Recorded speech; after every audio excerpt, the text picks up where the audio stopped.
Great to be with you today. I've got three things I want to do today. First of all, just let me get the details out of the way. Okay, just a few things about the work in India and a few things about what I would like to accomplish. I'm going to talk about some basic ideas about India, the work we're doing, give you some numbers, just talk about those things. But let me assure you, I am a very easily bored person. Okay? And because of that, I'm sensitive to other people being bored. So you will have two totally different sermons today. Okay? So if you're going to be here for both services that are remaining, two totally different lessons. So hopefully there'll be very little repetition. I may repeat a few of these numbers at the beginning of the second lesson, but it'll be a totally different lesson. So that's my advertisement. All right? So I encourage you to stay for both if you possibly can. You'll be getting different material. Also in the back, I have my little sack on a stick that we use in India to take up collection. If you want to make a donation, you can always give it to me. It goes right in this pocket. This is my donation pocket right here. But if I'm busy talking to somebody and you can't wait around, you can always stick it in that sack. Okay? And that will be fine. If you know that you want to give to a particular part of the work, you can specify on the white insert. Oh, by the way, does anybody need a handout? Oh, I don't see any hands going up, but Gary can get those to you. If you need those, I'm volunteering you, Gary. He can get those to you, so if you need that, raise your hand. But you can specify what part of the work.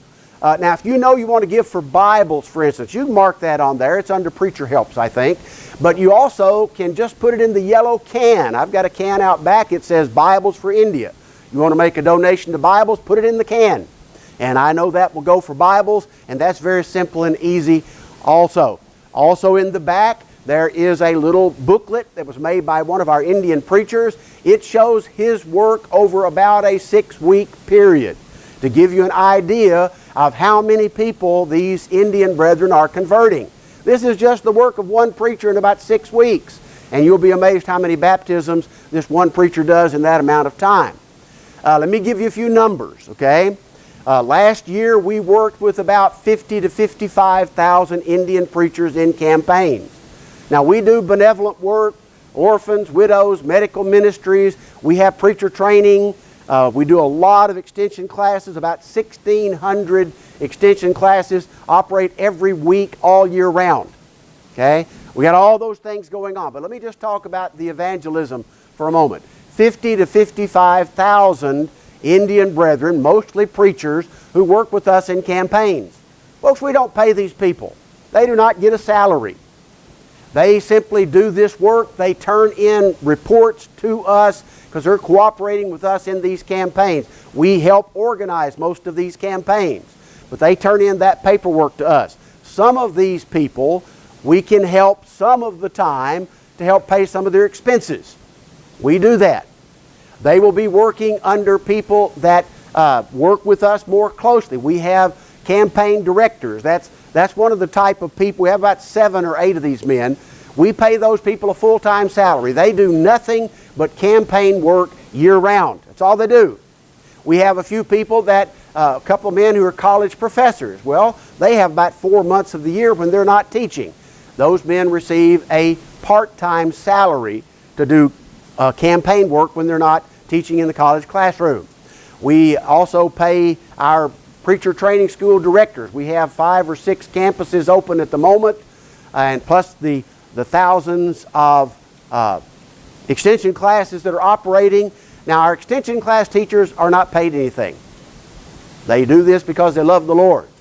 But our classroom teachers on our campuses, they're part-time. They have a part-time salary from us. I say this to tell you this one fact, very important. We do not pay any preachers in India to do local work. They are supported by their local congregations. Some of these men will work with us in campaigns, and some of the time we'll help them with campaign funds. And when you give for campaigns, that's basically where it's going, is to help pay the expenses associated with campaigns. Now, and with 50,000 plus of these men, they will average about 20 baptisms a year, each of these men working with us in campaigns. Well, folks, 20 times 50,000 is $1 million. 4 years ago, we baptized, I think, 978,000. And when I say we, I mean these Indians did this. That's not the work of 9 Americans, okay? We are there facilitating and helping. This is an Indian work being done by Indian people, and we are helping to provide things that they would have a hard time providing for themselves. But they're the ones who are doing the work. 50,000 of them. 3 years ago, over 1 million. 2 years ago, over 1 million. Last year, 1,129,000. Now, when I go, I'm busy. I preach on an average 20, 25 times a week, every week that I'm there. And I'll baptize between 50 to 120 people every week. So I stay busy. I work 7 days a week while I'm in India. I work 12, 14 hours every day that I'm there. Now, you know, we don't go and stay for years at a time, like your missionaries coming back from Africa. We can't get missionary visas to India, so we have to go for shorter trips. But when we go, folks, it's like in football, the 2-minute offense. It's go, go, go. And that's a good example to the Indian brethren.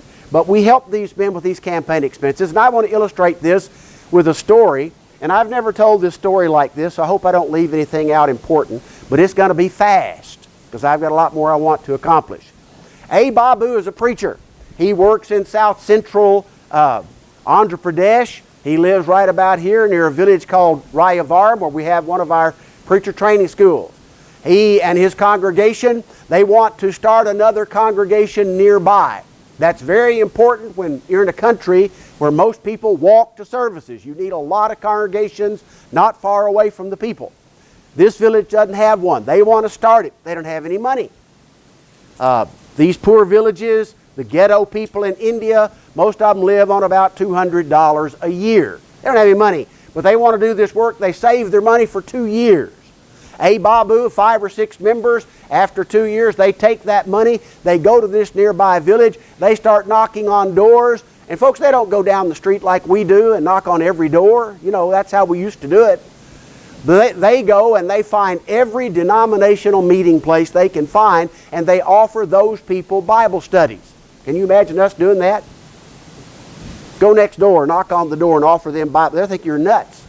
So they've got all the help they need. They've got their own publishing houses, their own colleges. They don't see a need for us. But in India, they don't have written material.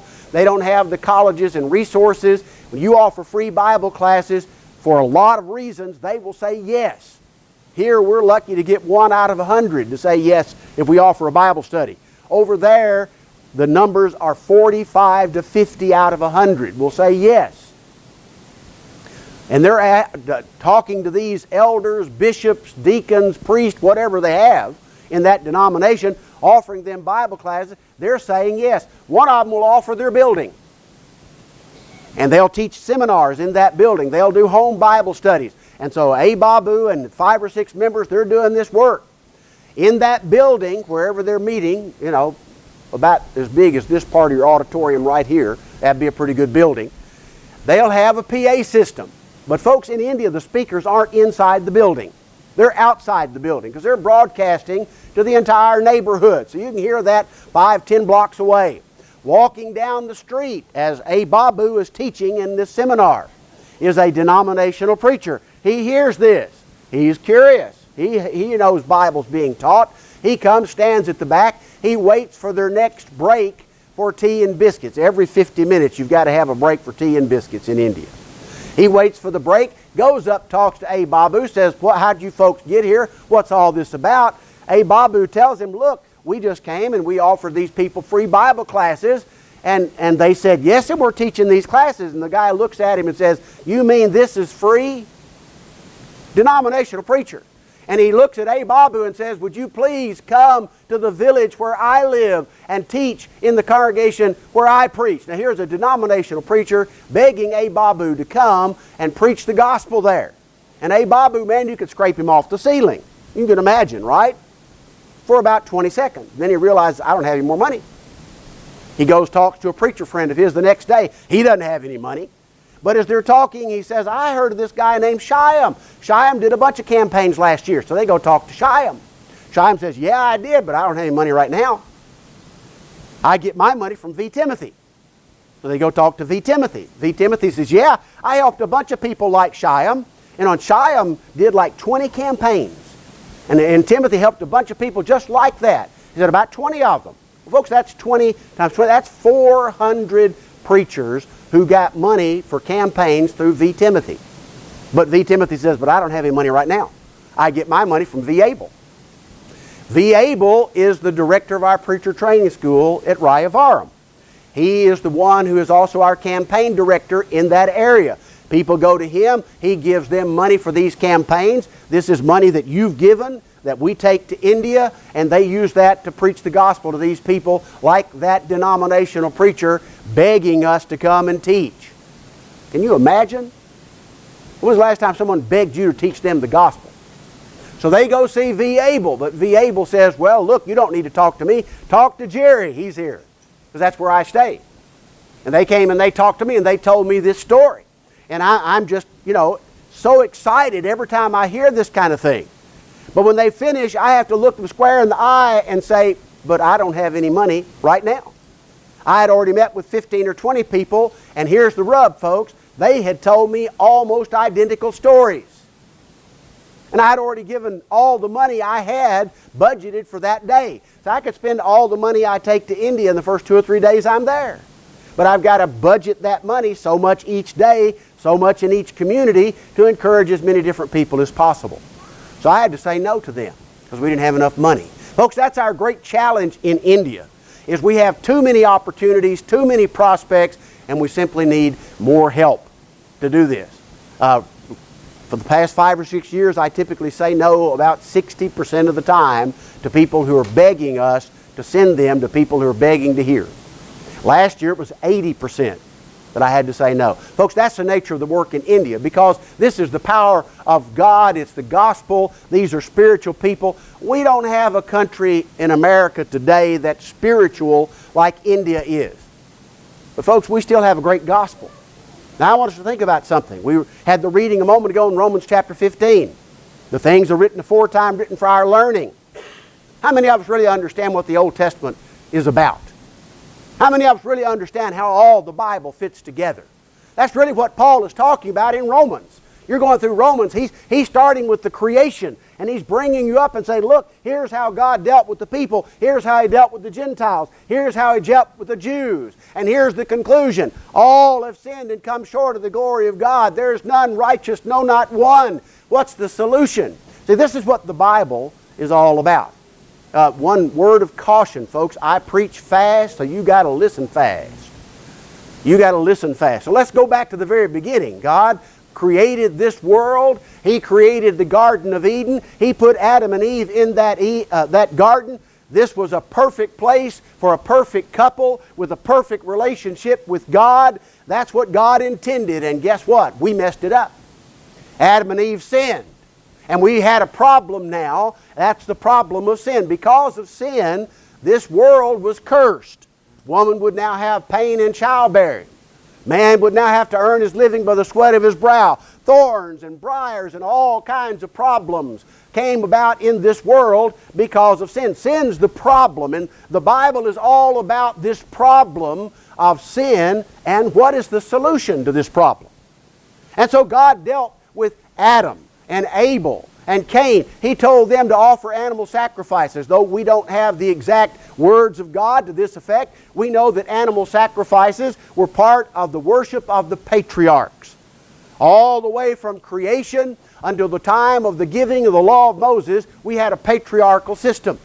God worked with those patriarchs, each family trying to follow God. They were trying to have a relationship with the Creator of this universe. They offered sacrifices, but they also followed their own desires. Because of this, they became so sinful that God destroyed the world by the flood. He starts over with Noah and his family. But still the same thing, God working with the patriarchs.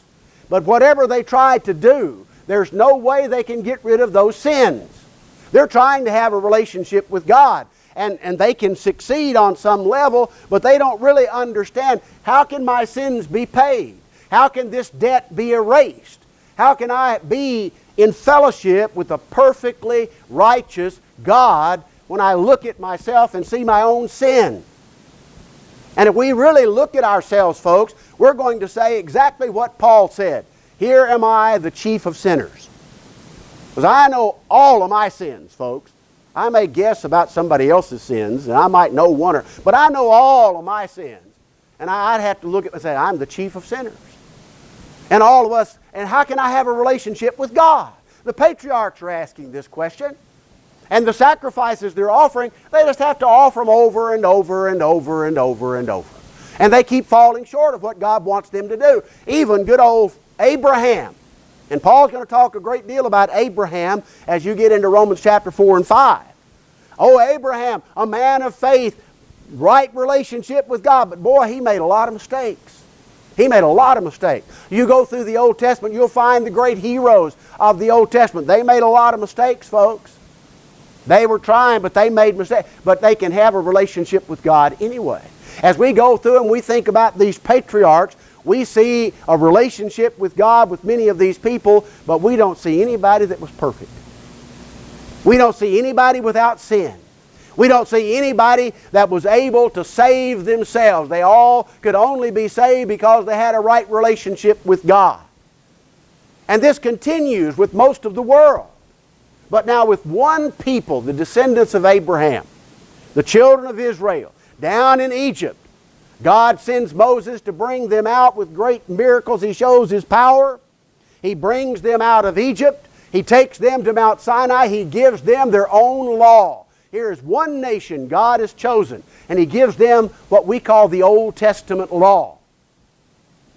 And they lived by that law. That was the law for that nation. It was their physical law, their spiritual law. It was all of it. Okay? And they live, and they've got all these things they're supposed to do.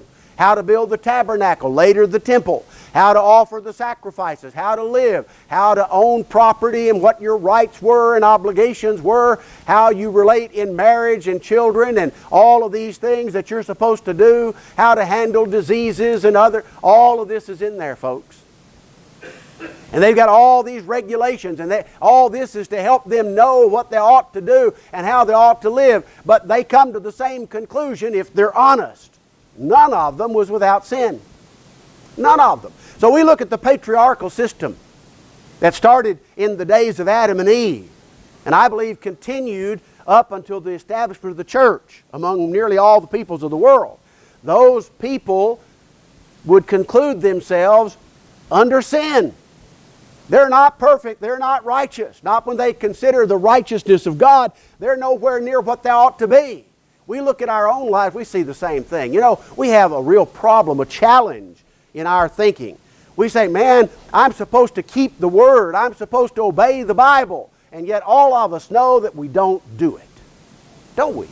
When you're in your heart of hearts, when you're honest with yourself, you realize you're not obeying all the commandments. You're not doing everything that you ought to be doing all the time. We read the passages in 1 John chapter 2 in verse 4 and 5 and 6 where it talks about, if you love me, you keep my commandments. And we often interpret that as perfect obedience, and yet none of us are doing that. In chapter 1 he said, if you say that you have no sin, you make him a liar. All of us are sinning. So what does it mean to keep His Word? Well, folks, he's talking about our relationship with Him. It is the commitment to obey. It's not perfect obedience. We didn't do it in the patriarchal system. They didn't do it under the Mosaical system. Nobody had perfect obedience but Jesus Christ. So keeping the law doesn't mean perfect obedience. It's talking about keeping. Well, what does that word keep mean? You know, I love knights in shining armor. Don't you? I mean, a lot of us, I think, grew up and they were kind of heroes, and it was romantic and it was exciting and it was adventurous. And, well, you know where they live, right? They live in castles. You know the word for a castle? Another word for castle is keep. You see, keep means fortress. Keep is where you put things that you want to be safe. They're kept. They're secured. They're behind walls with fortifications and soldiers. That's the keep. And we talk about keeping the Word of God. We're talking about putting it where it's safe, keeping it secure, committing ourselves to do everything to follow that Word.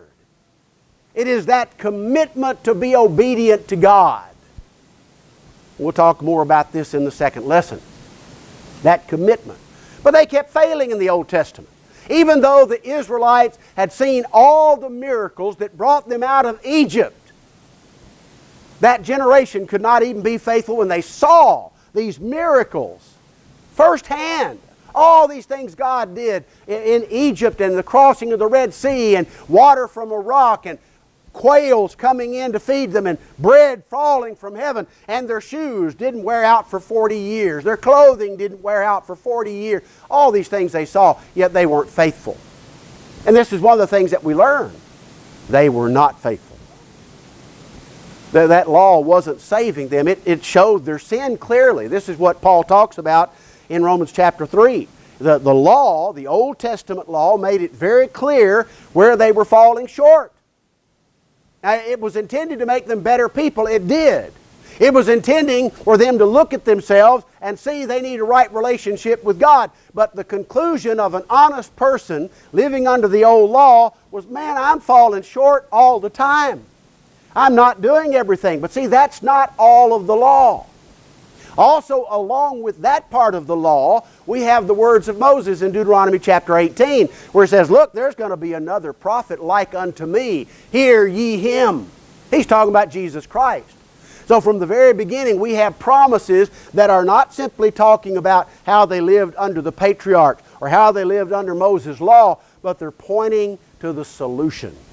Even in the Garden of Eden, when they were being cast out, God said, I'm going to curse the serpent. I'm going to curse man and woman. I'm cursing the earth. But the seed of the woman is going to defeat the serpent. He's giving us the promise of the victory, even as that first sin and its aftermath were occurring. We're going to have the victory. That's the first prophecy in the Bible about the coming of Jesus. With Abraham, the man of faith, in chapter 22, in chapter 15, in chapter 22. And he repeats this same promise to Isaac and later to Jacob. He talks about how I'm going to give you this land. Genesis chapter 12. I'm going to make your people a great nation. Genesis chapter 12. But also through your seed, all families of the earth will be blessed. Paul points this out in Galatians chapter 3. He says, look, he said seed as of one seed, not many. See, now many people misunderstood. They thought, oh, we're going to be saved by the seed of Abraham, which is the nation of Israel. No, that's not God's plan. We're not going to be saved through the nation of Israel. Israel was God's chosen people to receive the Old Testament law. They had they had more prophets, they had the law, they had special concern and care from God, but all of that still didn't save them. But it did help them prepare for the coming of Christ. It kept some of them faithful. While the world around was having more difficulty, they were having more problems. They were fewer problems for Israel, because for those that kept the law. So it helped, but it didn't solve the problem of sin. It just helped prepare them for the coming of Christ. Paul says this also in Galatians chapter 3, how it was the schoolmaster to bring them to Christ. But see, that law did not save them. And the seed that he's talking about, Paul explains, that seed is one seed, which is Jesus Christ. So the promise to Abraham was about the coming of Jesus. The prophecy of Moses was about the coming of Jesus.